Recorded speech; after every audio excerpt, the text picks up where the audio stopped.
আসসালামু আলাইকুম সবাইকে। গত ক্লাসে তোমাদের রেসপন্স ছিল খুব খারাপ। তোমরা অনেকে সাজেশন দিলা রেকর্ডেড ক্লাস দেওয়ার জন্য, সেই জন্য আজকে রেকর্ডেড দিলাম। দেখি তোমাদের রেসপন্স।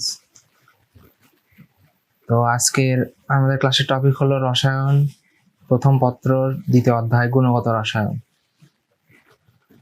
আসলে এই অধ্যায়ে ক্লাস নিতে গেলে সূক্ষ্মভাবে বিশ্লেষণ করে ক্লাস নিতে হলে 7-8টা ক্লাস কম পড়ে যায়, কিন্তু সময় স্বল্পতার কারণে তোমাদের সামনে অ্যাডমিশন। তো আমি অল্পর উপর কনসেপ্টগুলো জাস্ট দিয়ে দেবো, ইম্পর্টেন্টগুলা। তারপরে তোমরা কমেন্টে জানাবা তোমাদের কোনো সমস্যা হলে, অবশ্যই সমস্যার উত্তর দেওয়ার চেষ্টা করব। তো প্রথমে শুরু করি। এই অধ্যায়ের প্রথম টপিক হলো পরমাণু মডেল। বিভিন্ন রকম পরমাণু মডেল দেওয়া আছে। তো সবার প্রথম যে মডেলটা আমরা কনসিডার করি সেটা হলো থমসনের প্লাম পুডিং মডেল। তোমরা যদি দেখো, বিজ্ঞানী থমসন 1898 সালে একটি মডেল দেন। তো ওই মডেলে এইটা একটি পরমাণুর ভিতরে ওই যে ছোট ছোট গোল দেখতেছো, এগুলাকে একটা করে ইলেকট্রন ধরা হয়। তো একটা পুডিং এর ভিতরে যেরকম বিভিন্ন কিসমিস গুলা যেরকম এরকম বিভিন্নভাবে ছড়ায় থাকে, এই জায়গায় বিভিন্ন জায়গায় থাকে, সেরকম তিনি বলেন যে পরমাণুর ভিতরে ইলেকট্রন গুলো এইভাবে ছড়ানো থাকে।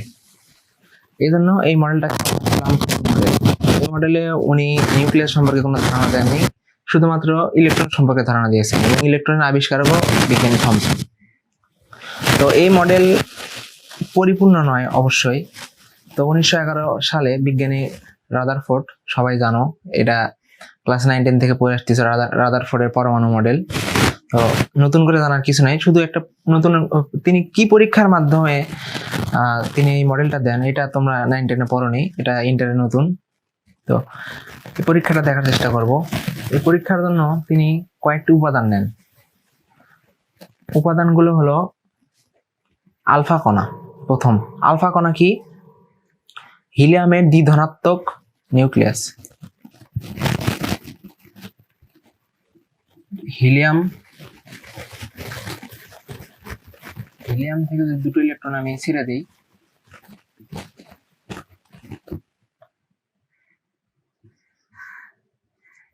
হিলিয়ামের ইলেকট্রনে দুইটা, সেই দুইটাই ছেড়ে দিলে তার শুধুমাত্র দ্বিধনাত্মক ইলেকট্রন নিউক্লিয়াস থাকলো। এটাই হলো আলফা কণা। তো এই আলফা কণা একটি সীসার বাক্সের ভিতর থেকে তিনি নিক্ষেপ করেন, এবং এই জায়গায় রাখেন একটি স্বর্ণপাত, পাতলা, খুবই পুরু স্বর্ণপাত। তো স্বর্ণপাতের যে পুরুত্ব, এটা বিভিন্ন বইয়ে বিভিন্ন রকম আছে, তবে তোমরা মেডিকেল অ্যাডমিশনের জন্য অবশ্যই হাজারি স্যারের বইয়ে যেটি দেওয়া আছে সেই তথ্যটাই পড়বা। তারপরে স্বর্ণপাতের চারিদিকে উনি রাখেন একটি ফসফরের পর্দা, যাতে আলোকরশ্মি বিচ্ছুরিত হলে বোঝা যায়। তো প্রথমে তিনি আলফা কণা নিঃসরণ করান এই সীসার বাক্স থেকে। তো আলফা কণা নিঃসরণ হওয়ার পর স্বর্ণপাতে প্রতিফলিত হওয়ার পরে 3টি ঘটনা ঘটে। প্রথম ঘটনা হলো স্বর্ণপাত ভেদ করে সোজা একটি চলে যায়।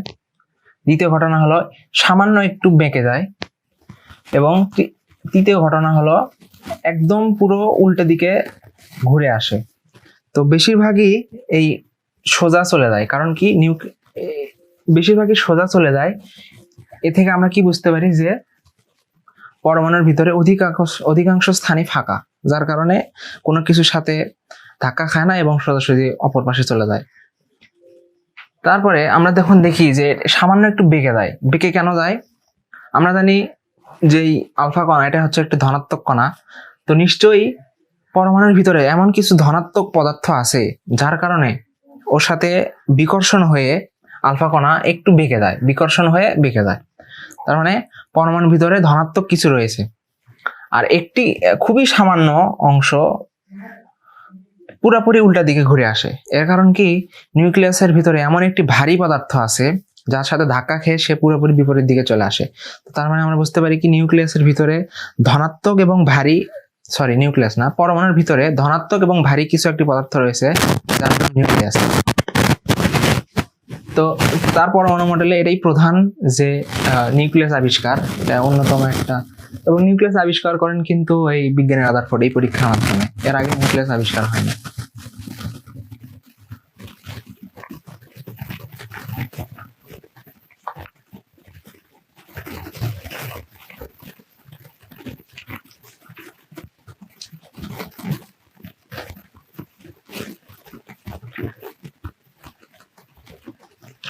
রাদারফোর্ডের পরমাণু মডেলের আমরা প্রস্তাবনাগুলো শুনি তাহলে। গোলাকার পরমাণুর কেন্দ্রস্থলে একটি ধনাত্মক চার্জ বিশিষ্ট ভারী কণা বিদ্যমান। ওই যে বললাম যে মাঝখানে একটা ধনাত্মক কিছু এবং অত্যন্ত ভারী কিছু রয়েছে, তো এটা বিদ্যমান, এর নাম হলো নিউক্লিয়াস। তিনি এর নাম দেন নিউক্লিয়াস। আর পরমাণু হলো বিদ্যুৎ নিরপেক্ষ, তাই নিউক্লিয়াসের ধনাত্মক চার্জ সংখ্যার সমান সংখ্যক ঋণাত্মক চার্জযুক্ত ইলেকট্রন থাকে। যদি বিদ্যুৎ নিরপেক্ষ না হইতো তাহলে ইলেকট্রনগুলো কক্ষপথের বাইরে চলে যেত, যার কারণে কিন্তু যে পরিমাণ ইলেকট্রন রয়েছে ঋণাত্মক সেই পরিমাণ ধনাত্মক প্রোটন নিউক্লিয়াসের মধ্যে বিদ্যমান রয়েছে, যার কারণে সমসংখ্যক প্লাস মাইনাস কেটে যায়, মানে স্টেবল একটা অবস্থা আছে। আর 3 নম্বরে উনি বলছেন সৌরজগতের সূর্যের চারদিকে ঘূর্ণায়মান গ্রহসমূহের মতো পরমাণুর ইলেকট্রনগুলো এর কেন্দ্রস্থ নিউক্লিয়াসের চারদিকে নিজ নিজ কক্ষপথে সতত ঘূর্ণায়মান। মানে সৌরজগতে নিজের কক্ষপথে সূর্যকে কেন্দ্র করে, সূর্যের চারদিকে যে গ্রহগুলো ঘূর্ণায়মান আছে, পরমাণুর ভিতরে এরকম নিউক্লিয়াসকে কেন্দ্র করে নিউক্লিয়াসের চারিদিকে ইলেকট্রনগুলো ঘূর্ণায়মান। তাহলে আমরা নিউক্লিয়াসকে যদি সূর্য ধরি তাহলে ইলেকট্রনগুলো হবে গ্রহগুলোকে আমরা ইলেকট্রনের সাথে তুলনা করেছেন বিজ্ঞানী রাদারফোর্ড, কিন্তু পরবর্তীতে বিজ্ঞানী বোর এটিকে তার সীমাবদ্ধতা হিসেবে ধরেন, কারণ সৌরজগতের গ্রহগুলোতে কোনো চার্জ নেই। তারপরে সৌরজগতের গ্রহগুলোতে মহাকর্ষ বল বিদ্যমান, অথচ এই পরমাণুর ইলেকট্রনগুলোতে মহাকর্ষ বল নয় বরং তড়িৎ চুম্বকীয় বল বিদ্যমান, যার কারণে এটি তার সীমাবদ্ধতা। সৌরজগতের গ্রহগুলোর সাথে তুলনা করা তার একদমই ঠিক হয়নি।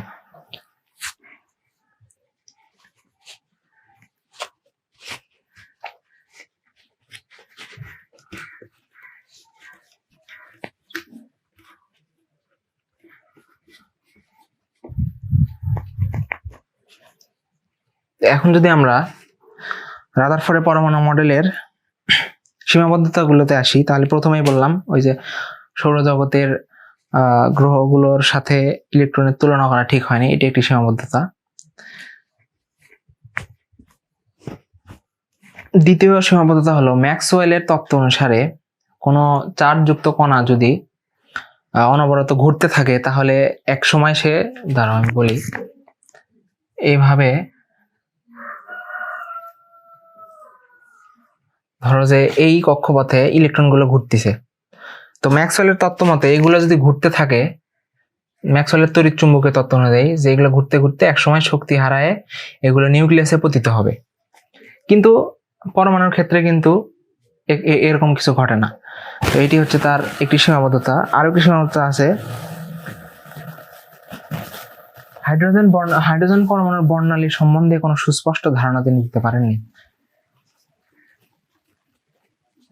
যখন ইলেকট্রনগুলো ঘুরতে থাকে তখন শক্তির বিকিরণ ঘটে। এই শক্তির বিকিরণের ক্ষেত্রে অতি সূক্ষ্ম কিছু বর্ণালী দেখা যায়, যেমন শক্তি যখন বিকিরণ হয়, এই শক্তিগুলো এগুলো যদি আমি একটু পর্দায় নেই, ধরো একটা পর্দা, তাহলে এই সামান্য কিছু বর্ণালী লক্ষ্য করা যাবে। তো এই বর্ণালী সম্পর্কে তিনি কোনো ধারণাই দেননি, এটা তার একটি সীমাবদ্ধতা। আর উনি যে মডেলটা দিয়েছেন তা শুধুমাত্র এক ইলেকট্রন বিশিষ্ট পরমাণুর ক্ষেত্রে, একের অধিক ইলেকট্রন বিশিষ্ট পরমাণুর ক্ষেত্রে তিনি কোনো মডেল দেননি বা ধারণা দেননি। তার মানে শুধুমাত্র হাইড্রোজেন পরমাণুর ক্ষেত্রে তিনি আইডিয়া দিয়েছেন। হাইড্রোজেনের পরের যদি বলি সেগুলো সম্পর্কে কোনো আইডিয়া তিনি দেননি, এটা হচ্ছে অন্যতম একটি সীমাবদ্ধতা। এরপরে আসে বোরের পরমাণু মডেল। 1913 সালে বিজ্ঞানী বোর রাদারফোর্ডের এই ভুলগুলো শুধরে তিনি যে অন্যরকম একটি মডেল দেন এবং অনেকটাই পরিপূর্ণ মডেল। সামান্য কিছু ভুল অবশ্যই আছে, তারপরেও বোরের পরমাণু মডেলটাকে অনেকটাই পরিপূর্ণ ধরা হয়। আমরা যদি বোরের মডেলে আসি,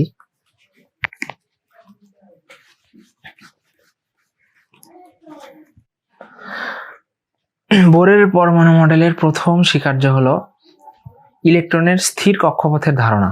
রাদারফোর্ডের পরমাণু মডেলে তিনি কক্ষপথ সম্পর্কে কোনো স্থির কক্ষপথ সম্পর্কে কোনো ধারণা দেননি, কিন্তু বিজ্ঞানী বোর কক্ষপথ সম্পর্কে একটি সুস্পষ্ট ধারণা দিয়েছেন। তো এইগুলো হচ্ছে কক্ষপথ। এটা যদি নিউক্লিয়াস হয়, নিউক্লিয়াসের বাইরে এটি হচ্ছে প্রথম কক্ষপথ, দ্বিতীয় কক্ষপথ, তৃতীয় কক্ষপথ। এর নাম হচ্ছে কে, এর নাম এম, সরি এর নাম এল, এর নাম এম। আর এই নিউক্লিয়াসকে কেন্দ্র করে বৃত্তাকার এই কক্ষগুলো হয় বৃত্তাকার।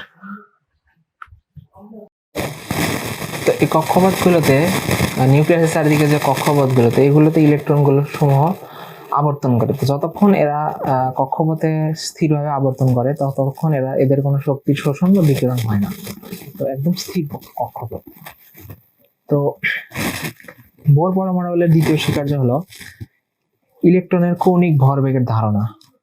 ইলেকট্রনগুলো প্রতিটি কক্ষপথে ঘূর্ণায়মান ইলেকট্রনগুলোর যে কৌণিক বেগ, এটা নির্দিষ্ট হয়। তা কি? সে নির্দিষ্ট মানটা হলো h/2π এর গুণিতক। আমরা যদি বলি যে আবর্তনরত ইলেকট্রনের কৌণিক ভরবেগ যদি mvr হয়, তাহলে এর কৌণিক ভরবেগ হবে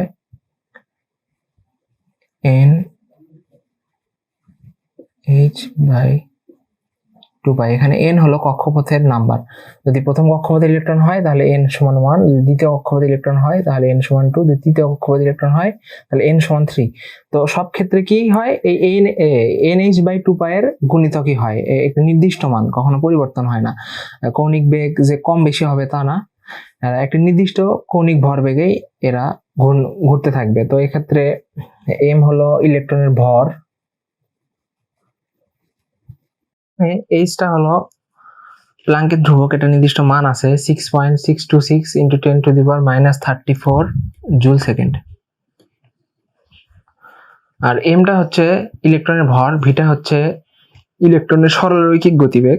তো একটা জিনিস যখন ঘুরতে থাকে তখন তার দুইটা গতিবেগ থাকে, একটা হচ্ছে সরলরৈখিক গতিবেগ আর একটা হচ্ছে কৌণিক গতিবেগ। ধরো যে এটা একটা বৃত্ত, তো এখানে তোমার আপাত দৃষ্টিতে মনে হবে যে এগুলা কৌণিক ভাবে ঘুরতেছে, ঘূর্ণন চেঞ্জ হচ্ছে, কৌণিক ভাবে ঘুরতেছে। কিন্তু বৃত্তের খুব সামান্য একটা অংশ যদি তুমি নাও, ধরো যে আমি বৃত্তের এতটুকু একটু কেটে নিলাম, তো এটা কিন্তু সোজা একটা সরল রেখা হবে, যার কারণে এখানে সরলরৈখিক গতিও কাজ করে। তো সেই সরলরৈখিক গতিবেগটা হবে v, আর r হলো কক্ষপথের ব্যাসার্ধ, আর 2π তো জানোই। তো বোরের পরমাণু মডেলের দ্বিতীয় স্বীকার্য। 3 নাম্বার স্বীকার্য হলো শক্তির শোষণ বা বর্ণালীর সৃষ্টি। তো এটা একটু পরে বর্ণালী একটা টপিকে আসবো, তখন আমি এটা বুঝাবো ইনশাআল্লাহ। পরবর্তীতে যাই। তো বোর পরমাণু মডেলের পরে বোর পরমাণু মডেল থেকে একটুখানি এক্সটেন্ড করে বিজ্ঞানের সমারফিল্ড একটি গুরুত্বপূর্ণ পরমাণু মডেল প্রদান করেন, যার নাম হলো কোয়ান্টাম পরমাণু মডেল। কোয়ান্টাম পরমাণু মডেল সম্পর্কে জানবো। কোয়ান্টাম বলবিদ্যা পরমাণু মডেল হলো একটি পরমাণুর আকার, আকৃতি এবং ত্রিমাত্রিক দিক বিন্যাস কেমন হবে তা এই কোয়ান্টাম বলবিদ্যা পরমাণু মডেলের মাধ্যমে জানানো হবে। 4টি কোয়ান্টাম সংখ্যা রয়েছে। একটা হলো প্রধান কোয়ান্টাম সংখ্যা,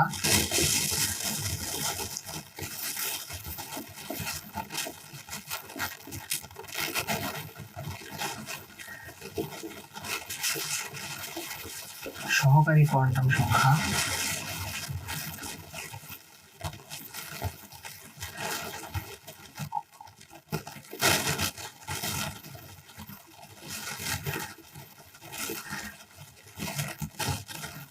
চৌম্বকীয় কোয়ান্টাম সংখ্যা,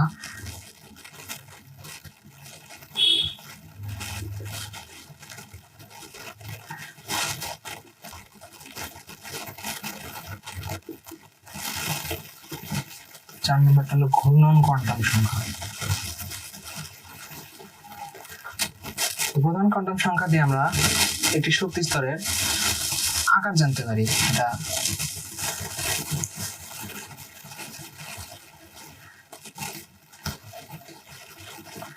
সহকারী কোয়ান্টাম সংখ্যা দিয়ে আমরা একটি শক্তি স্তরের আকৃতি জানতে পারি। চুম্বকীয় কোয়ান্টাম সংখ্যা দিয়ে আমরা একটি শক্তি স্তরের ত্রিমাত্রিক দিকবিন্যাস জানতে পারি।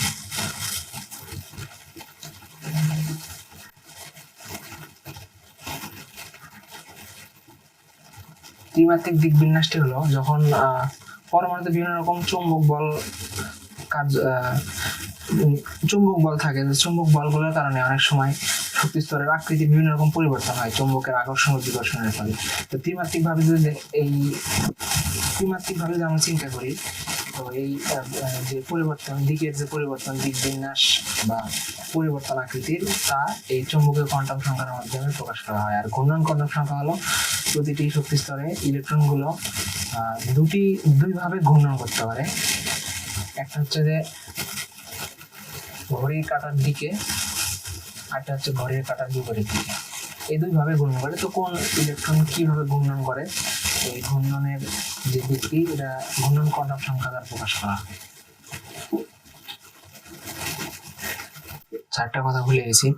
প্রতিটি কোয়ান্টাম সংখ্যা, প্রধান কোয়ান্টাম সংখ্যাকে প্রকাশ করা হয় n দ্বারা, সহকারী কোয়ান্টাম সংখ্যাকে প্রকাশ করা হয় l দ্বারা, চুম্বকীয় কোয়ান্টাম সংখ্যাকে প্রকাশ করা হয় m দ্বারা, ঘূর্ণন কোয়ান্টাম সংখ্যাকে প্রকাশ করা হয় s দ্বারা।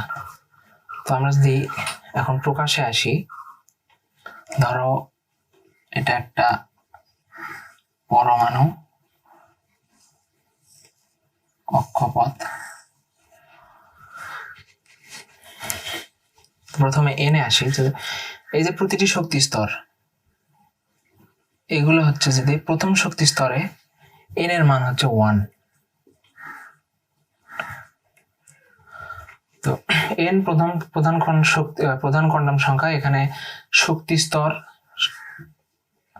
তারপরে l যেটা সহকারী কোয়ান্টাম সংখ্যা, সেখানে উপশক্তি স্তর বোঝানো হয়। তো আমরা প্রথমে যদি প্রথম শক্তি স্তরের জন্য n এর মান 1, দ্বিতীয় শক্তি স্তরের জন্য n এর মান হলো 2, তৃতীয় শক্তি স্তরের জন্য হলো n এর মান 3। আমরা যদি এলে আসি, সহকারী কোয়ান্টাম সংখ্যা, তো এল এর ক্ষেত্রে এলটা হলো 0 থেকে n-1, এটা হচ্ছে এল, 0 থেকে n-1। তো আমরা যদি n কে প্রথম শক্তি স্তরের জন্য এল এর মান বিবেচনা করি, এখানে প্রথম শক্তি স্তরের ক্ষেত্রে n এর মান হচ্ছে 1, তো n এর মান যদি 1 হয়, তাহলে l হলো 0,1, মানে n-1, n হচ্ছে 1, তার মানে 1 - 1 সমান 0 হয়ে যায়, তার মানে l এর মান হলো 0 প্রথম শক্তি স্তরের ক্ষেত্রে। দ্বিতীয় শক্তি স্তরের ক্ষেত্রে আমরা যদি যাই, তাহলে এক্ষেত্রে l এর মান হবে 0,2-1, অর্থাৎ 0,1। 3 নম্বরের ক্ষেত্রে যদি আমরা যাই, তাহলে 0,1,2, অর্থাৎ 0 থেকে শুরু করে n এর মান যত, তার চেয়ে 1 কম, এটা হচ্ছে l এর মান। তো আমরা প্রথম শক্তি স্তরে যদি দেখি, এখানে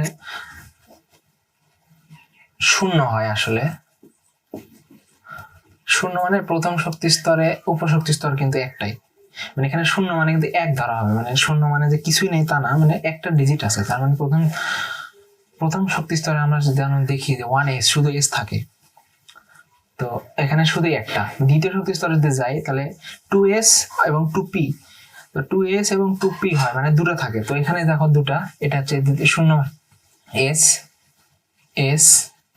তৃতীয়তে যদি যাও 3s 3p 3d, তিনটা থাকে, তাহলে এই তো এখানে কিন্তু তিনটা।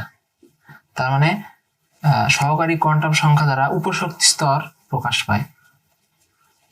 এখানে যদি আমরা n এর মান 4 ধরি, তাহলে f পর্যন্ত চলে যাবে, n সমান 4, 0, 1, 2, 3, s p d f। এই চারটা আসে। তো তো প্রধান শক্তি স্তর দ্বারা সহকারী কোয়ান্টাম সংখ্যা দ্বারা উপশক্তি স্তরের সংখ্যা প্রকাশ পায়। তো এবার আসি চুম্বকীয় কোয়ান্টাম সংখ্যা। এখানে কি এটা দ্বারা কি হয়, চুম্বকীয় কোয়ান্টাম সংখ্যাটা আসে হচ্ছে এল থেকে, মানে এল দ্বারা এর মান নির্ণয় করতে হয়। এম সমান চুম্বকীয় কোয়ান্টাম সংখ্যা এন সমান মাইনাস এল কমা 0 কমা প্লাস এল। এটা দ্বারা বোঝাচ্ছে আমরা প্রথম শক্তি স্তরে আসি, এন সমান সমান 1, এল সমান সমান 0। তো এল সমান 0 তার মানে এম সমানও 0। এখন যদি দ্বিতীয় শক্তি স্তরে আসি, এল সমান 0 এবং 1, তো এল সমান 0-র ক্ষেত্রে এম সমানও 0, কিন্তু এল সমান 1-এর ক্ষেত্রে এই যে বলছি মাইনাস এল 0 প্লাস এল, মানে মাইনাস এল থেকে শুরু করে 0 হয়ে প্লাস এল পর্যন্ত, ধরেন মাইনাস 1 কমা 0 কমা প্লাস 1। তো এরপরে যদি আসি আমরা 3 নম্বর শক্তি স্তরে, তাহলে আর একটু ক্লিয়ার হবে।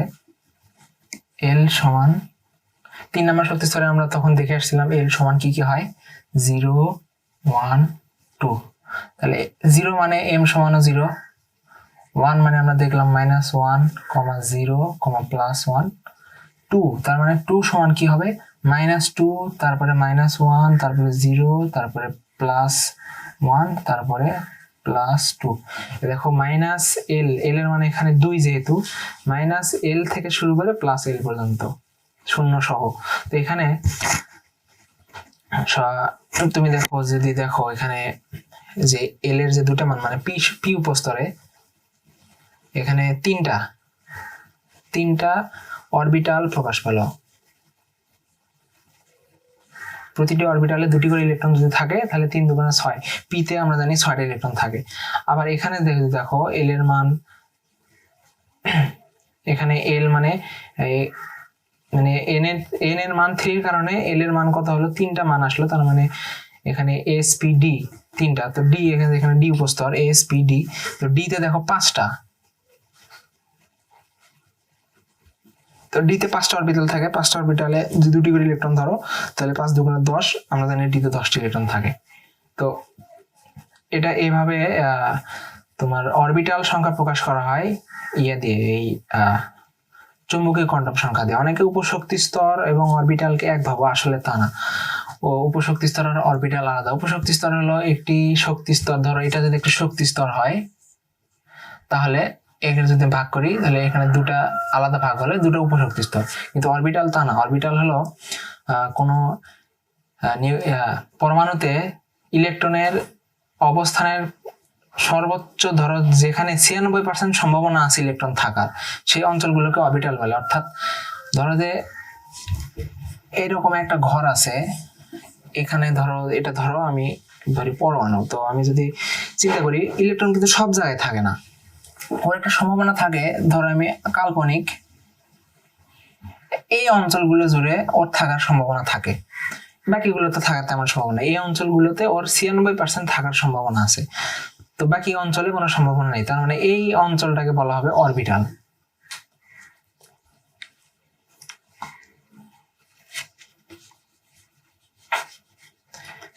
এরপর যদি স্পিন কোয়ান্টাম সংখ্যাতে আসি, আচ্ছা এখানে তোমরা n = 4 বের করে নিবা। দেখি n = 4 এর জন্য কি হয়, তোমরা বের করবা। 4 এর জন্য তোমরা করার পরে সেগুলো কিন্তু আমার কমেন্টে অবশ্যই দিবা, অথবা তোমাদের গ্রুপে, মেসেঞ্জার গ্রুপে দিয়ে দিবা, দেখতে চাই। এবং তোমরা ক্লাস করছো কি করো নাই তার প্রমাণ কিন্তু এটা। n = 4 এর জন্য কি কি হয় এটা তোমরা এল এবং এম এর মান বের করে আমাকে দেখাবা। এবার আমি স্পিন সংখ্যায় আসি। স্পিন কোয়ান্টাম সংখ্যায় আসি, বা এখানে আসলে 2টা, একটা হচ্ছে +½ একটা হচ্ছে -½ অর্থাৎ +½ যদি হয় তাহলে সেই ইলেকট্রনে ঘড়ির কাঁটার দিকে ঘোরে, এবং মাইনাস যদি হয় তাহলে সে ঘড়ির কাঁটার বিপরীত দিকে ঘোরে। অর্থাৎ অরবিটাল, যে আমি অরবিটালগুলো দেখালাম, প্রতিটি অরবিটালে 2টি করে ইলেকট্রন থাকে।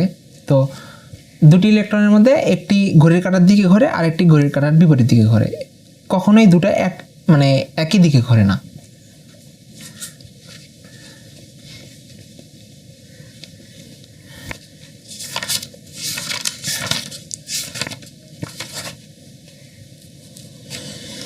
এবার আমরা আসি পরমাণু ও পরমাণুর মূল কণিকা সমূহ।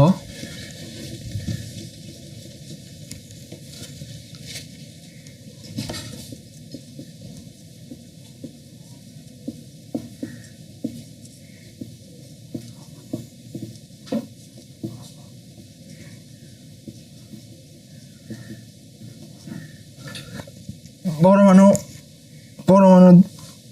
কণিকা দুই প্রকার, এটা হচ্ছে স্থায়ী কণিকা। আসলে অনেকের মতে দুই প্রকার, অনেকের মতে তিন প্রকার।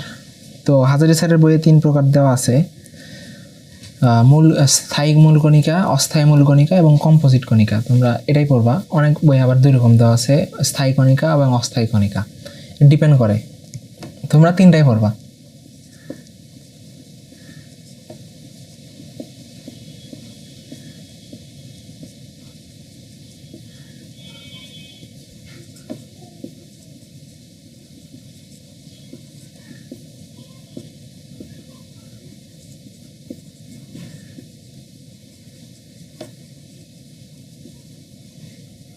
কম্পোজিট কণিকা, স্থায়ী মূল কণিকার তিনটা স্থায়ী মূল কণিকা আছে, ইলেকট্রন, প্রোটন এবং নিউট্রন। অস্থায়ী কণিকা বিভিন্ন রকম আছে, অনেক রকম আছে। অস্থায়ী কণিকা হলো কিছু কিছু কণিকা আছে ইলেকট্রন পরমাণুতে কিছু অল্প সময়ের জন্য আসে আবার থাকে, মানে অল্প সময়ের জন্য দেখা যায় বা দৃশ্যমান হয়, তারপরে আবার অনেক সময় দেখা যায় না, আবার অনেক সময় দেখা যায়, এরকম মানে অস্থায়ীভাবে। তো এগুলো হচ্ছে বিভিন্ন নাম আছে, positron, anti neutrino, pion, meson, positrino, graviton, neutrino, muon. তোমাদের বইয়ে যে কটা উদাহরণ আছে সেই কটা তোমরা পড়ে নিবা, কারণ ধরো যে মেডিকেলে একটা প্রশ্ন আসতে পারে এরকম, ধরো যে নিচের কোনটি অস্থায়ী মূল কণিকা নয়, তাহলে ওখানে তিনটা অস্থায়ী মূল কণিকার নাম দিবে, আরেকটা অন্য কোনো নাম দিবে, ধরো পরমাণু, বা ওখান থেকে একটা স্থায়ী কণিকা বা কম্পোজিট কণিকার নাম দিবে। তো ওইটাই হবে উত্তর। কম্পোজিট কণিকা হচ্ছে দুইটা, একটা হচ্ছে আলফা কণা আর একটা হচ্ছে ডিউটেরন কণা। আলফা কণা তো তোমরা দেখছোই, আর ডিউটেরন হলো তোমার হাইড্রোজেনের একটা আইসোটোপ। তো এই দুটা মনে রাখবা, কারণ নিচের ধরো প্রশ্ন দিল নিচের কোনটি কম্পোজিট কণিকা, যেহেতু মাত্র দুইটা, তো এখান থেকে তো প্রশ্ন আসার সম্ভাবনা অনেক বেশি, অনেক ইম্পর্টেন্ট, এটা তোমরা জানবা। কম্পোজিট কণিকা দুইটি কী কী। এরপর আমরা আসি খুব ইম্পর্টেন্ট একটা টপিক, অনেকের ভুল হয় আবার অনেকে পারো, এবং মেডিকেলে অ্যাডমিশনের জন্য অনেক important. Isotope, isobar, isotone, isomer. প্রথমে যদি আসে আইসোটোপ, এটা তোমরা সবাই জানো, এটা বলার কিছুই নেই নতুন করে।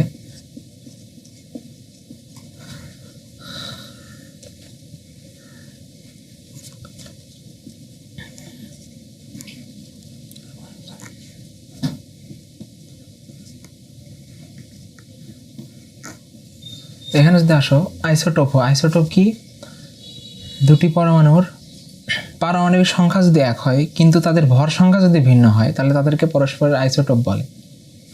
এখানে দেখো কার্বনের দুটি আইসোটোপ আমি লিখছি, এখানে আরও আছে। তো কার্বনের দেখো এখানেও কার্বন 6, কার্বন এখানেও 6, কারণ কার্বনের পারমাণবিক সংখ্যা 6। আর আমরা বলছি পারমাণবিক সংখ্যা যার 1, কিন্তু ভর সংখ্যার ক্ষেত্রে ভিন্ন। এখানে দেখো ভর সংখ্যা 12, এখানে 13, যার জন্য এই দুটো হচ্ছে পরস্পরের আইসোটোপ। তো এক্ষেত্রে তোমাদের তেমন কোনো ভুল হয় না, তোমাদের প্রধানত ভুল হয় আইসোবার, আইসোটোন, তোমরা মানে গুলায় ফেলো। আমি যদি আইসোবারে আসি, আইসোবারের ক্ষেত্রে আমরা এখানে দেখো বার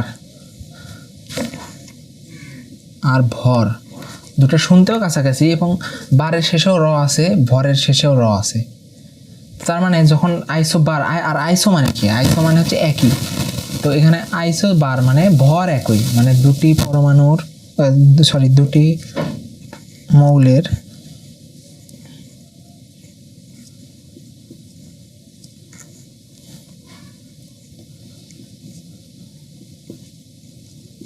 ভর একই কিন্তু তাদের পারমাণবিক সংখ্যা ভিন্ন, সেক্ষেত্রে তাদেরকে আমরা বলবো আইসোবার। তো আইসোবার শেষে র, ভর শেষে র, আর আইসো মানে এক, তার মানে ভর এক। ভর কিন্তু দেখো কার্বন আর কার্বনের এই রূপটা এবং নাইট্রোজেনের ক্ষেত্রে ভর কিন্তু দুটোই এক, 14, কিন্তু পারমাণবিক সংখ্যা তাদের আলাদা, তার মানে এটা হচ্ছে এরা পরস্পরের আইসোবার। আর প্রশ্ন আসবে, ধরো এটা একটা অপশন দিল, আরও 3টা অপশন দিয়ে বলবে নিচের কোনটি আইসোবার, কোন জোড়াটি আইসোবার। তো সেক্ষেত্রে তোমরা ভরটা দেখবা, যার ক্ষেত্রে ভর দুটো সমান হবে তাদের ক্ষেত্রে ওটা হবে আইসোবার। এরপর আসে আইসোটোন।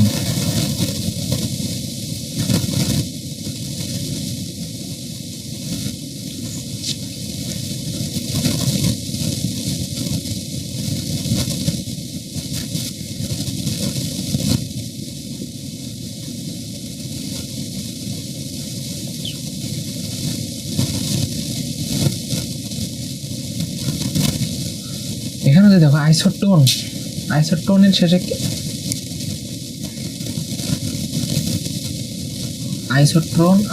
আইসোটোন আর নিউট্রন, তো এখানে শেষের ন আছে, এর শেষের ন আছে। দেখো আইসোটোন নিউট্রন শুনতে কিন্তু কাছাকাছি লাগে, তার মানে কি আইসোটোন ক্ষেত্রে কি যাদের নিউট্রন সংখ্যা সমান, আইসো মানে সমান আর টোন এখানে ন আছে, এখানে ন আছে, তার মানে নিউট্রন।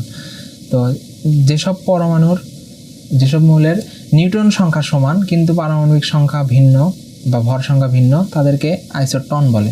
এখানে যদি তুমি দেখো এদের ভর সংখ্যাও ভিন্ন, পারমাণবিক সংখ্যাও ভিন্ন, কিন্তু যদি নিউট্রন সংখ্যা বের করো, নিউট্রন সংখ্যা কীভাবে বের করে, পারমাণবিক ভর সংখ্যা থেকে পারমাণবিক সংখ্যাটি বাদ দিলে নিউট্রন সংখ্যা বের হয়। তো এখানে 14 থেকে যদি 6 বাদ দাও তাহলে হয় 8, এখানে 16 থেকে যদি 8 বাদ দাও তাহলে হয় 8। দুটোর ক্ষেত্রে নিউট্রন সংখ্যা কিন্তু সমান, তার মানে এই দুটো পরস্পরের আইসোটোন।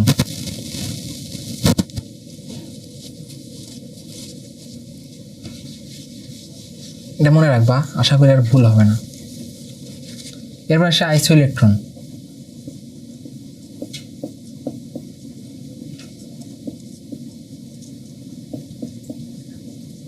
আইসো ইলেকট্রন হলো যাদের ইলেকট্রন সংখ্যা সমান। ধরো যে সোডিয়ামের ইলেকট্রন সংখ্যা কয়টা, 11টা, কিন্তু দেখো ম্যাগনেসিয়ামের কিন্তু 12টা, কিন্তু আমি যদি একটা ইলেকট্রন ধরো যে ম্যাগনেসিয়াম দিয়ে দিল কাউকে, তাহলে তার ইলেকট্রন কয়টা হয়ে গেল, 11টা, একটা কমে গেল। তো এই দুটো কিন্তু একে পরস্পরের আইসো ইলেকট্রন, মানে এদের ইলেকট্রন সংখ্যা সমান, আইসো মানে সমান আর ইলেকট্রনের ক্ষেত্রে ইলেকট্রন সংখ্যা সমান। তো এটা একদম ইজি, তোমরা জানোই, কিন্তু সমস্যাটা হয় আইসো বার এবং আইসোটোন নিয়ে, সেই দুটো মনে রাখবা।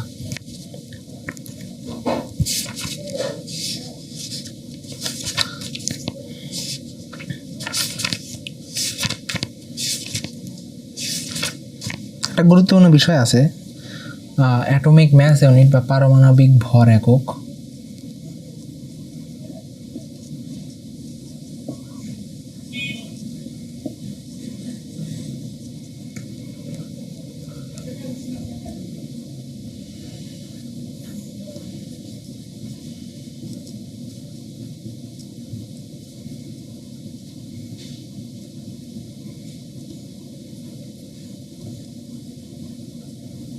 এএমইউ দ্বারা প্রকাশ করা হয়। তো তুমি ধরো আসলাম আমরা ক্যালসিয়ামের ভর হলো, ধরো ক্যালসিয়ামের ভর হলো 40, আমরা জানি। তো এখানে 40 কিন্তু কোনো একক দেওয়া নেই, এক্ষেত্রে কিন্তু কোনো একক নেই, এটা একটা অনুপাত হিসেবে ধরা হয়। কিন্তু আমি যখন এখানে 40 AMU লিখে দিব, অ্যাটমিক ম্যাস ইউনিট, তাহলে এর প্রকৃত ভর নির্ণয় হবে যে ক্যালসিয়ামের প্রকৃত ভর হলো 40 অ্যাটমিক ম্যাস ইউনিট। কিন্তু এক্ষেত্রে কিন্তু প্রকৃত ভর না, এটা জাস্ট একটা অনুপাত দেওয়া হয়েছে, অনুপাত দেওয়ার কারণে কোনো একক নেই। কিন্তু যখন আমরা এর প্রকৃত ভর নির্ণয় করব তখন 40 AMU। তো এই AMU একক হলো ক্ষুদ্রতম একটি একক, এটা পারমাণবিক ভর প্রকাশ করা হয় AMU দিয়ে। তো অনেক সময় অনেক কারণেই AMU থেকে গ্রামে বা গ্রাম থেকে AMU বা AMU থেকে কেজিতে কনভার্ট করা লাগে। তো সেক্ষেত্রে আমরা জানি 1 AMU ইকুয়াল টু 1.66 × 10⁻⁻24 গ্রাম। তো এএমইউ থেকে যদি আমরা গ্রামে যেতে চাই তাহলে যত এমইউ থাকবে, ধরো এখানে 40 এএমইউ, তার সাথে আমরা এটি গুণ করে দিব, তাহলে তত গ্রাম হয়ে যাবে, এএমইউ থেকে গ্রামে কনভার্ট হয়ে যাবে। আর যদি কেজি বলো তাহলে এখানে 24 জায়গায় 27 দিলাম, তাহলেই কেজি হয়ে গেল। এটাই।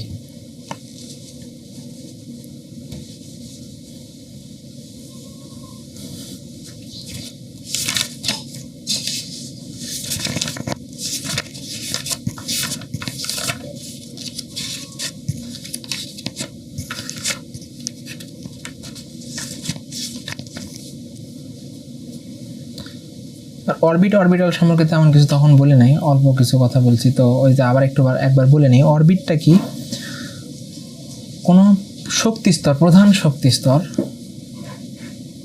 ধরো যে এরকম শক্তি স্তর, তো এগুলো হচ্ছে এক একটা করে অরবিট। এটা একটা অরবিট, এটা একটা অরবিট, এটা একটা অরবিট।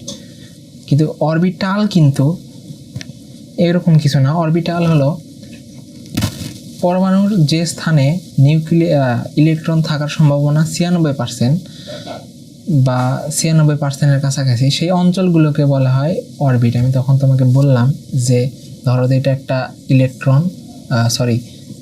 পরমাণু, তো এখানে ইলেকট্রনগুলো কিন্তু পুরো অঞ্চল জুড়ে থাকবে না, এটা বলেছিল যে কোনো একটা নির্দিষ্ট অঞ্চল জুড়ে থাকবে। আমি ধরে নিলাম এই অঞ্চল জুড়েই ইলেকট্রন থাকার সম্ভাবনা 96%, তো এই অঞ্চলগুলোকেই বলা হয় অরবিটাল। তো এই অরবিটালের ভিত্তিতে এসপিডি এর কিছু আকার আকৃতি আছে। তো এস উপস্তরের তোমার অরবিটাল হলো গোলাকার।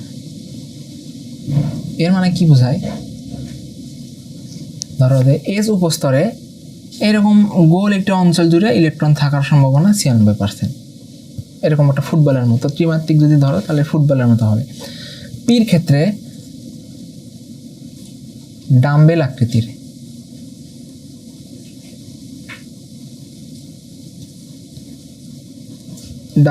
মানে হলো ডাম্বেল তোলে না হাতে, সেরকম কিছুটা। এটা হচ্ছে ধরো এইরকম। তো এই পি উপস্তরের ক্ষেত্রে হয় কি, ইলেকট্রনগুলা এই ডাম্বেলের মতো একটা অঞ্চল জুড়ে থাকার সম্ভাবনা বেশি থাকে। তো পি উপস্তরে তো আমরা জানি 3টা অরবিটাল আছে, ওই যে সহকারী কোয়ান্টাম সংখ্যা এল এর মাধ্যমে আমরা দেখছি। তো 3টার ক্ষেত্রে 3 রকম। ধরো যে এটা এক্স অক্ষে একটা, ওয়াই অক্ষে একটা,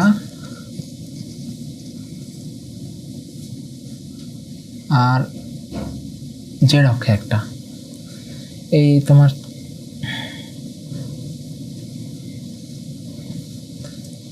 তিনটা পি বছরে আমরা তখন দেখেছিলাম 3টা অরবিটাল। তো 3টা অরবিটালের জন্য 3টা ডাম্বেল।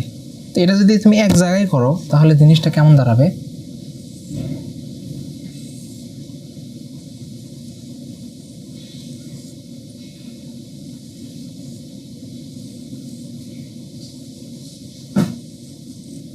এরকম হবে। এটা হচ্ছে যে এক্স, এটা ওয়াই, এটা জেড। তো এটা হচ্ছে যে পি উপস্তরের আকৃতি এরকম হবে, মানে পির এই অঞ্চলগুলো জুড়ে ইলেকট্রন থাকার সম্ভাবনা 96%।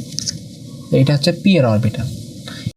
ডি উপস্তরের আকৃতি কেমন হবে, তো ডি উপস্তরের আকৃতি হবে ডাবল ডাম্বেল আকৃতি। এমসিকিউ আসে যে ডি উপস্তরের আকৃতি কেমন।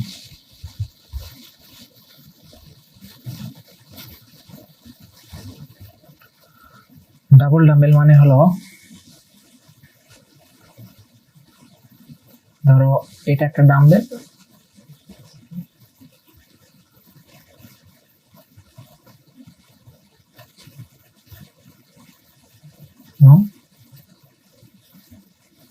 একটা ডাম্বেল, এই দুটো মিলে একটা, মানে তখন পি এর ক্ষেত্রে দেখছিলাম যে আমরা এই দুটার ক্ষেত্রে মানে দুইটা, এটা এক্স এর জন্য, এটা ওয়াই এর জন্য, কিন্তু ডি প্রস্তরের ক্ষেত্রে দুটাই মিলে একটা, মানে ডি প্রস্তরের এই অঞ্চল জুড়ে একটি ইলেকট্রন থাকার সম্ভাবনা থাকে। এরকম 5টা আছে। আমরা এই তখন সহকারী কোয়ান্টাম সংখ্যাতে দেখছিলাম যে ডি উপস্তরের 5টি অরবিটাল আছে। তো এরকম ভাবে 5টা আছে, 5টার নাম হলো dxy dyz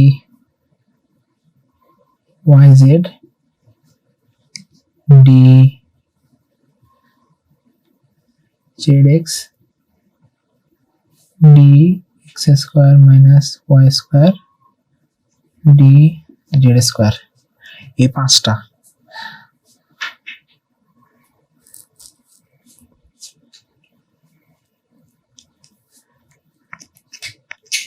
তো ধরো প্রশ্ন আসলো নিচের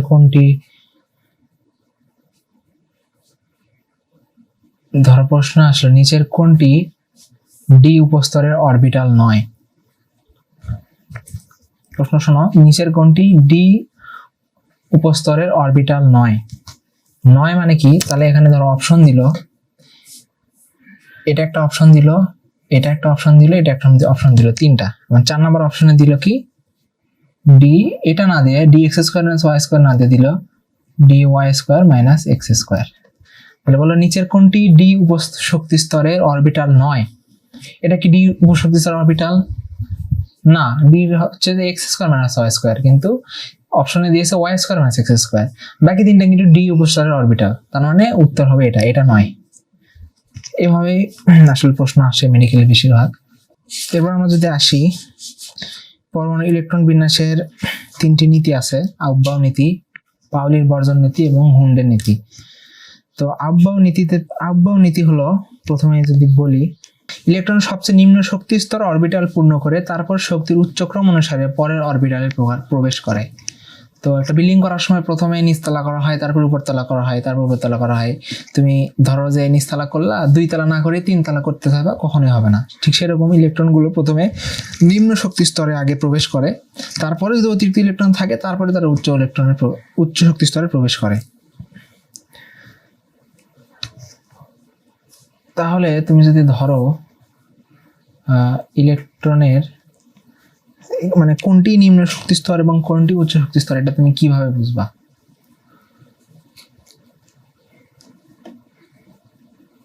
n+n নিয়ম।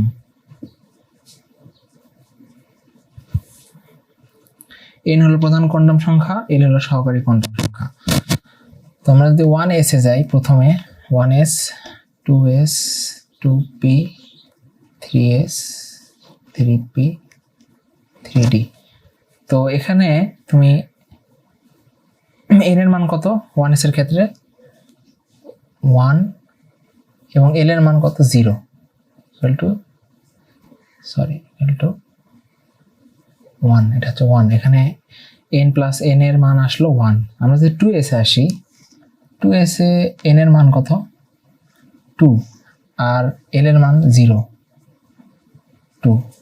2p তে যদি আমরা যাই তাহলে n এর মান ইকুয়াল টু 2 এবং l এর মান সমান 2, এখানে ইকুয়াল টু 4। 3s এ যদি যাই, এখানে 3 + 0 ইকুয়াল টু 3, 3 + 2 ইকুয়াল টু 5, 3 +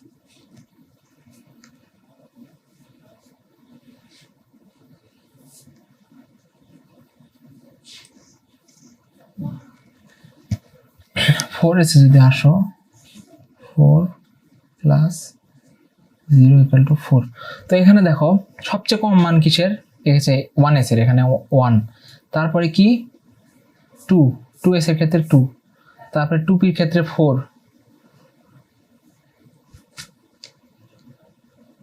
তো এখানে যদি তুমি আসো তাহলে এই জন্য সবার প্রথমে সবচেয়ে কম মান n+n এর সবচেয়ে কম মান s ইলেকট্রন প্রবেশ করবে সবার প্রথমে, তারপরে 2s 2p, এভাবে ধীরে ধীরে যার মান কম সেখানে আগে প্রবেশ করে। তোমরা জানো যে আগে 4s এ প্রবেশ করে তারপরে 3d তে প্রবেশ করে, এটা তোমাদের অনেকের সমস্যা। তো এখানে যদি দেখো 4s এর ক্ষেত্রে মান কিন্তু 4, আবার 3d এর ক্ষেত্রে দেখো 6, মানে 3d তে বেশি, তার আগেই 4s এ কম, সেই জন্য আগে 4s এ প্রবেশ করে তারপরে 3d এ প্রবেশ করে। তো এইভাবে তোমরা মান যোগ n+n বের করে করে করে করে তোমাদের আউবাউ নীতি কোনটি উচ্চ শক্তি স্তরের আর কোনটি নিম্ন শক্তি স্তরের তা জানতে পারবা। পলির বর্জন নীতির আহ্বায়ক নীতির আরেকটা নীতি হলো অরবিটালে দুটি বিপরীত ইলেকট্রনের স্পিন প্রবেশ করতে পারবে। ধরো একটি অরবিটাল, এখানে দুটো ইলেকট্রন প্রবেশ করতে পারবে বিপরীত স্পিনের। কখনো কিন্তু এটা একটা একদিক, এটা আরেক দিক, কখনো কিন্তু এইরকম দুটাই একই দিকে প্রবেশ করতে পারবে না। যদি এটা এইভাবে প্রবেশ করে তাহলে আরেকটা তার বিপরীত দিকে, মানে একটা ঘড়ির কাঁটার দিকে ইলেকট্রন প্রবেশ করবে, আরেকটা ঘড়ির কাঁটার বিপরীত দিকের ইলেকট্রন প্রবেশ করবে, কখনো একই দিকের প্রবেশ করবে না।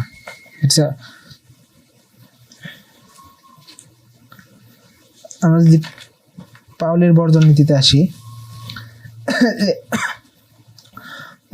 একটি পরমাণুতে অবস্থানরত দুটি ইলেকট্রনের চারটি কোয়ান্টাম সংখ্যার মান কখনোই এক হবে না। আমরা কোয়ান্টাম সংখ্যা চারটি জানি, মানে একটি পরমাণুতে অবস্থানরত দুটি ইলেকট্রনের চারটি কোয়ান্টাম সংখ্যার মান কখনোই এক হবে না। আমরা যদি এখানে দেখি যে কিভাবে হয়, প্রথম একটি ইলেকট্রন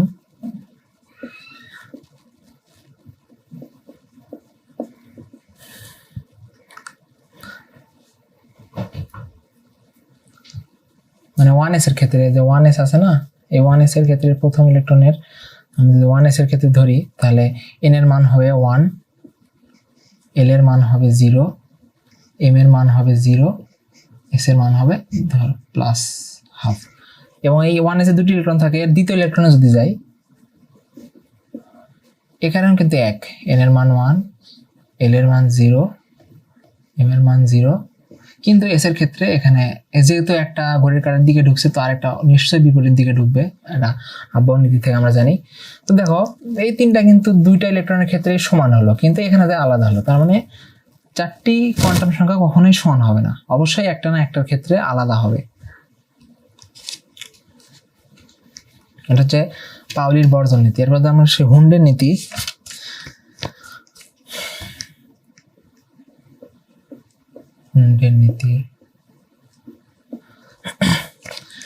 একই শক্তি সম্পন্ন বিভিন্ন অরবিটাল ইলেকট্রনগুলো এমনভাবে অবস্থান করে যেন তারা সর্বাধিক বিজোড় অবস্থায় অবস্থান করে।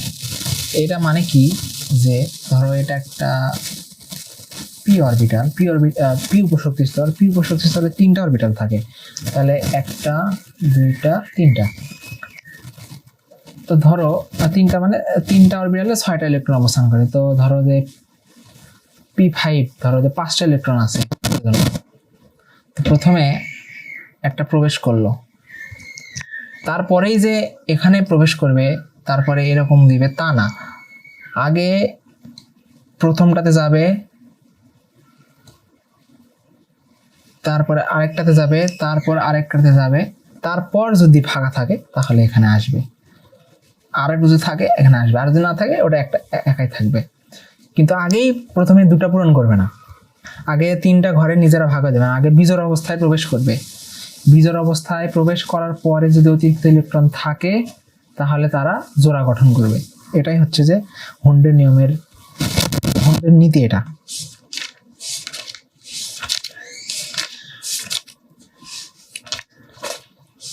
এবার যে তড়িৎ চুম্বকের বর্ণালী, আমরা বর্ণালীতে আসি। বর্ণালীর যে বিষয়টা তখন ওইভাবে বোঝানো হয়নি,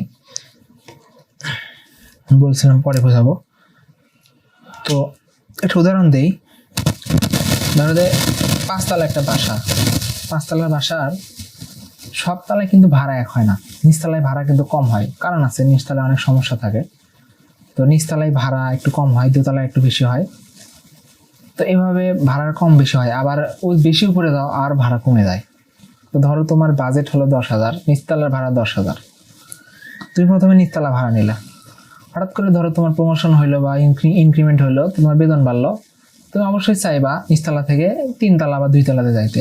ধরো 3তলার ভাড়া 15,000 টাকা, তো প্রথমে নিচতলায় ছিল 10,000 টাকা, তোমার বেতন বাড়লো, তুমি নিচ থেকে উপরে শিফট করলা। তো অনেক সময় মানুষের সময় সব সময় এক হয় না, অনেক ধরো যে তোমার চাকরির সমস্যা হইলো, তোমার ডিমোশন হইলো, তখন বেতন আবার কমে গেল, তখন তুমি কি আর কিন্তু তুমি 3তলাতে থাকবা না, সেটা তোমার জন্য অ্যাফোর্ডেবল হবে না, তুমি আবার নিচতলায় চলে আসবা। তো এইরকম ইলেকট্রনেও পরমাণুর ভিতরে এরকম হয়, দেখায়।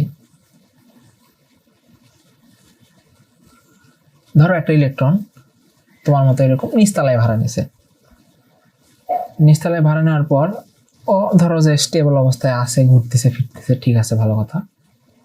কিন্তু হঠাৎ করে ওকে তাপ দেওয়া হলো, তাপ দিয়ে ওর শক্তি অনেক বেড়ে দেওয়া হলো। তখন কি হবে, ওর শক্তি বেড়ে যাবে, ওই কিন্তু আর এখানে থাকবে না। যেহেতু শক্তি বেড়ে গেছে, মানে তোমার যেরকম বেতন বেড়ে গেছিল সেরকম শক্তি বেড়ে ওই এখন লাভ দিয়ে এখানে চলে আসবে। শক্তি শোষণ করলো প্রথমে, শক্তি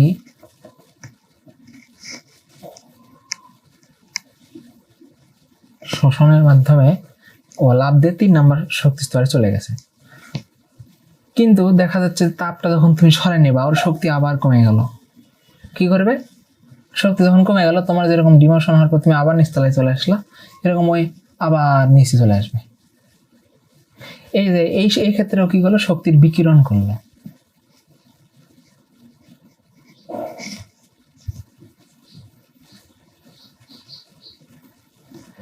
এই যে শক্তির বিকিরণ করলো, এই বিকিরণ শক্তি যখন বিকিরণ করে, এই বিকরিত শক্তিগুলো এইরকম করে বের হয়। তো এই শক্তিগুলোকে যদি তুমি একটি পর্দার মধ্যে ফেলো, তাহলে দেখবা সূক্ষ্ম কিছু বর্ণালী দেখা যাবে। এইটা হচ্ছে বর্ণালী, এইভাবে বর্ণালীর সৃষ্টি হয়। তো এই বর্ণালীগুলার বিভিন্ন রকম নাম আছে, বিভিন্ন শক্তি স্তরের বিভিন্ন বর্ণালীর বিভিন্ন রকম নাম। আমি এটা দেখাবো তোমাকে এখন।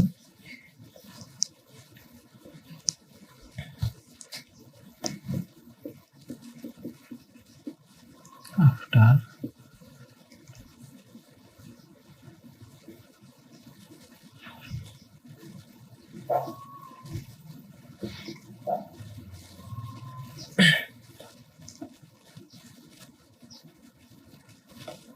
আফটার মানে কি, মানে প্রথমে ধরো যে ওই তাপ পেয়ে একটা জায়গায় গেল, যাওয়ার পর সে যাওয়ার পরে মানে আফটার সে আবার নিচে চলে আসলো। তো ওই যাওয়ার পরে যে নিচে চলে আসবে, আফটার পরে যেখানে চলে আসবে সেগুলো ধরো যে 1 নম্বরে আসলো, 2 নম্বরে আসলো, 3 নম্বরে আসলো, বা 4 নম্বরে আসলো, বা 5 নম্বরে আসলো, যেখানে আসুক এগুলোকে ধরা হয় N1। তো বিফোরে কি হবে, একের যখন 1 নম্বর শক্তি স্তরে যারা আসবে তারা অবশ্যই 2, 3, 4 বা 1-এর বেশি যেগুলো আছে সেগুলো থেকে 1-এ আসবে। মানে যখন শক্তি সে তাপ দিব না, যখন শক্তি যখন পাবে না, তখন আবার নিচে চলে আসবে। তো নিশ্চয়ই উপর থেকে নিচে আসবে। 2-এর ক্ষেত্রে হবে কি, 2-এর বেশি যেগুলো 3, 4, 5 এগুলো এই করে, বা 3-এর 2-এর উপরে যেগুলো শক্তি স্তর আছে সেখান থেকে সে 2-এ চলে আসবে। 3-এর ক্ষেত্রে যদি ধরি তাহলে 4, 5, 6 এভাবে। 4-এর ক্ষেত্রে 5, 6, 7, 5-এর ক্ষেত্রে 6, 7, 8। তো এই অঞ্চলগুলো থেকে এরা এখানে মানে পতিত হবে। তো হওয়ার পরে এদের একটা নাম আছে। যখন কেউ উচ্চ শক্তি স্তর থেকে 1 নম্বর শক্তি স্তরে আসে, তখন ওই বর্ণালীর তখন যে বর্ণালীর সৃষ্টি হয়, বর্ণালীর নাম হলো লাইমেন। যখন কেউ উচ্চতর কোনো শক্তি স্তর থেকে 2 নম্বর শক্তি স্তরে চলে আসে, তখন যে বর্ণালীর সৃষ্টি হয় সেই বর্ণালীর নাম হলো বামার। আবার এরকম 3 নম্বরে আসলে প্যাসচেন, 4 নম্বরে আসলে ব্র্যাকেট, 5 নম্বরে আসলে এরকম আরো নাম আছে। তো এই 5টাই তোমাদের জন্য দরকার, বইয়ে 5টাই আছে। তো এই তো যদি কেউ উচ্চ শক্তি স্তর থেকে 1-এ চলে আসে, তখন যে বর্ণালী সৃষ্টি হয় তার নাম লাইমেন। 2-এ আসলে বামার, 3-এ আসলে প্যাসচেন, 4-এ আসলে ব্র্যাকেট, 5-এ আসলে ফুন। তো এই 5টার মধ্যে শুধুমাত্র একটা দৃশ্যমান, মানে খালি চোখে মানে দৃশ্যমান আমরা দেখতে পাই, স্বাভাবিকভাবে আমরা দেখতে পাবো, সেটা হচ্ছে বামার। বামার হলো দৃশ্যমান অঞ্চলে। তোমরা কয়েকটা অঞ্চল আছে তোমরা জানো, পরবর্তী অংশে আছে। মহাজগতে যে রশ্মিগুলো আছে তার মধ্যে কয়েকটা ভাগ আছে, যেমন গামা, এক্স রে, অতিবেগুনি মানে আলট্রাভায়োলেট, দৃশ্যমান, ইনফ্রারেড, মাইক্রোওয়েভ, এরকম। তো এই যেগুলো বললাম এগুলো কিন্তু খুব ইম্পর্টেন্ট, মানে এগুলোর যে রেঞ্জ আর দৃশ্যমান অঞ্চলের যে 7টা রেঞ্জ আছে বেনিয়া সহকলা, তো এই রেঞ্জগুলো অবশ্যই মনে রাখবা, এগুলো প্রশ্নে আসে। এবং ভুলে বারবার পড়বা, বারবার ভুলে যাওয়া, কিন্তু বারবার পড়তে হবে, একসময় যায় মনে মানে মুখস্থ হয়ে যাবে। তো এগুলো পড়ে নিবা, বোঝানোর কিছু নেই তেমন। তো এই বামার সিরিজটা শুধুমাত্র দৃশ্যমান, মানে এটাই শুধু দেখা যায়। আর লাইমেনটা হলো অতিবেগুনি রশ্মির অঞ্চলে। এটা মনে রাখবা, এটা কিন্তু অবশ্যই পরীক্ষায় আসার জন্য 100% ইম্পর্টেন্ট, যে কোন সিরিজ লাইমের মানে কোন সিরিজ কোন অঞ্চলে অবস্থিত। তো বামার দৃশ্যমান অঞ্চলে, লাইমের অতিবেগুনি অঞ্চলে, আর এই তিনটা হলো ইনফ্রারেড বা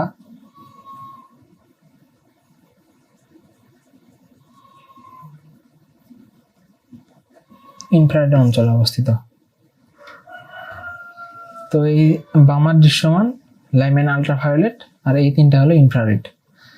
তো এটা মনে রাখবো, এটা পরীক্ষায় অনেকবার হয়তো আসছিল, আমার মনে হচ্ছে না, কিন্তু খুব ইম্পর্টেন্ট, আসার সম্ভাবনা অনেক বেশি।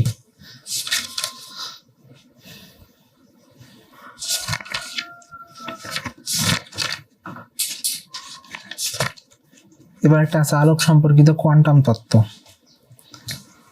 কোয়ান্টাম তত্ত্বটা কি ম্যাক্স বিজ্ঞানে ম্যাক্স প্লাঙ্ক দিছে, তোমরা জানো, এটা একটা ইম্পর্টেন্ট এমসিকিউ ফিজিক্সের জন্য, কেমিস্ট্রির জন্য। যে কোয়ান্টাম তত্ত্ব প্রদান করেন কে?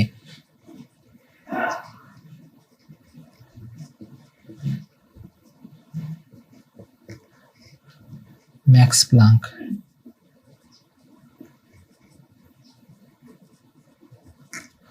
তো কোয়ান্টাম তত্ত্বটা আসলে কি? ম্যাক্স প্লাঙ্ক বলছে যে ধরো যে এই জায়গা থেকে, এটা একটা জায়গা, এটা আরেকটা জায়গা, এই জায়গা থেকে কিছু শক্তি বিকিরণ করে এখানে আসে। তো আমাদের নর্মালি মনে হবে যে শক্তিটা এইভাবে তরঙ্গ আকারে এভাবে সমানভাবে চলে আসে, কিন্তু ম্যাক্স প্লাঙ্ক বলছে যে এই শক্তিগুলা সমানভাবে আসে না, সমভাবে আসে না, এরা একটা প্যাকেট হয়ে আসে। মানে এরা কি হয়, ধরো আমি যদি ম্যাক্স প্লাঙ্কের বিবৃতি দিই নেই, এরকম একটা প্যাকেট, এরকম একটা প্যাকেট, এরকম এরকম প্যাকেট আকারে আসে, সমানভাবে আসে না, নিরবিচ্ছিন্নভাবে আসে না কখনোই। তো এগুলো একটা প্যাকেট আসে, এই প্রতিটি একটা প্যাকেটকে বলা হয় একটা কোয়ান্টা। এটা হলো কোয়ান্টাম তত্ত্ব। তো কোয়ান্টাম তত্ত্বে যে এই যে শক্তি, এখানে যে শক্তির পরিমাণ, তার সূত্র আছে ইকুয়াল টু এইচ নিউ। এই যে শক্তির পরিমাণটা হলো আগে এইচ, পরে আগে যদি কোয়ান্টাম সমানুপাতিক নিউ, মানে কম্পাঙ্ক বা ফ্রিকোয়েন্সির সমানুপাতিক। এই যে শক্তি, কোয়ান্টাম যে শক্তি, তা ফ্রিকোয়েন্সির সমানুপাতিক।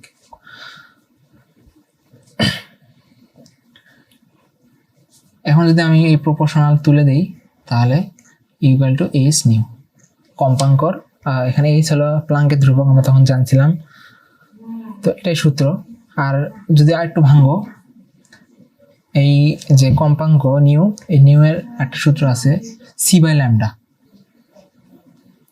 তাহলে এইচ সি বাই ল্যামডা। তো এটাতে কিছু ছোট ছোট অঙ্ক আসতে পারে, তোমরা করবা।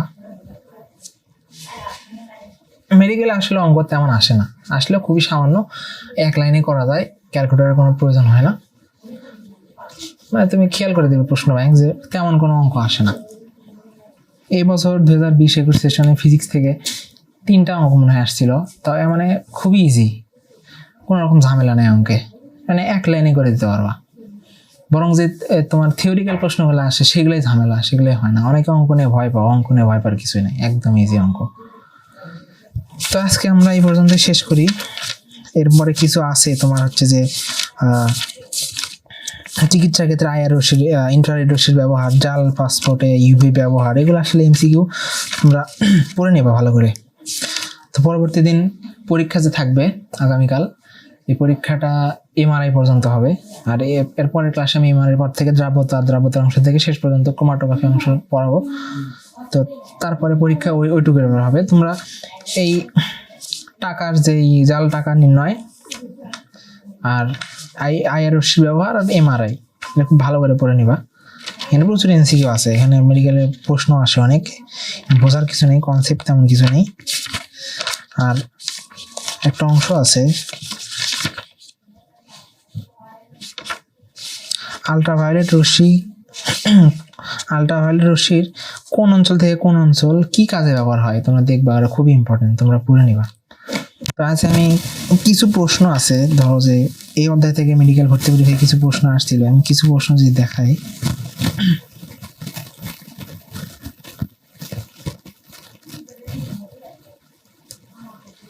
একটা প্রশ্ন আছে 2017 ভর্তি পরীক্ষা 2017-18 সেশনে আসছিল, শোনো ভালো করে। যে সমস্ত পরমাণুর ভর সংখ্যা বা পারমাণবিক ওজন একই কিন্তু পারমাণবিক সংখ্যা ভিন্ন তাদেরকে কি বলে? এখানে কি বলছে?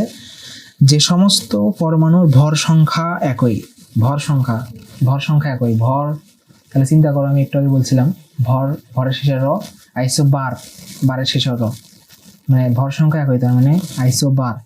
এখানে অপশন আছে আইসোমার, আইসোটোন, আইসোবার, আইসোটোপ, তো উত্তর হবে আইসোবার। দেখো কিন্তু অনেক সোজা।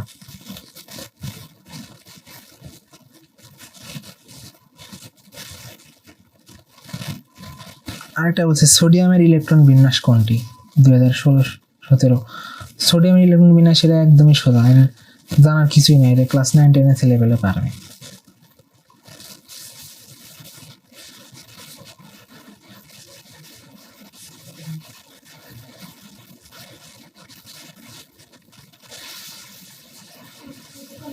এখানে আর তেমন কিছু নাই, সবই সোজা প্রশ্ন আর একদমই এমসিকিউ বই থেকে তুলে দেয়। আসলে হয় কি, এই প্রশ্নগুলো করে তোমার ডাক্তাররা, বুঝছো? তো ডাক্তাররা হয় কি, তোমার ধরো যে বড় ডাক্তার, তারা 10-15 বছর আগে এই জিনিসগুলো পড়ে গেছে, তো তাদের কাছে নতুন করে আর এইগুলো তারা পড়ায়ও না, তারা পড়ায় তারা মেডিকেল স্টাডিজ করায়। যখন আবার তাদেরকে প্রশ্ন করতে দেওয়া হয়, ওগুলো তাদের আর কিন্তু মনে থাকার কথাও না, মনে থাকেও না। ওরা জাস্ট একটা বই কিনে বইয়ের উপর 4-5টা লাইন দেখে যেটা ভালো লাগে প্রশ্ন করে দেয়।